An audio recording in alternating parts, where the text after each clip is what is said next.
चा सोहळा होणार आहे उद्याचा, त्याला आता अवघे काही तास उरलेले आहेत। मोठा बंदोबस्त उत्तर प्रदेश सरकारकडनं तिथे ठेवलेला आहे। मुख्य म्हणजे महाराष्ट्रातून अनेक भाविक अयोध्येमध्ये दाखल झालेले आहेत। आता पुढच्या बातमीकडे, राम मंदिर प्राणप्रतिष्ठेच्या आधी पंतप्रधान नरेंद्र मोदी देवदर्शन करतायत। सध्या ते दक्षिणेमध्ये आहेत। तिरुचिरापल्लीच्या रंगनाथ स्वामी मंदिरात नरेंद्र मोदींच्या हस्ते पूजा करण्यात आली। तसंच पंतप्रधान मोदींनी गजराजांकडून आशीर्वाद देखील घेतले। त्याचबरोबर त्यांनी गरुड मूर्तीचंही दर्शन घेतलेलं आहे।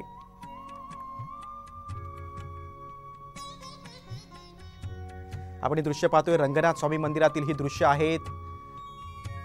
दक्षिणेतील हे प्रसिद्ध मंदिर आहे। यावेळी पंतप्रधान नरेंद्र मोदींच्या हस्ते पूजापाठ देखील झालं। यावेळी मोदींनी गरुड मूर्तीचे दर्शन घेतलं। ठिकठिकाणच्या मंदिरांना ते भेटी देत आहेत। यावेळी पंतप्रधान नरेंद्र मोदींनी गजराजांकडून आशीर्वाद देखील घेतला।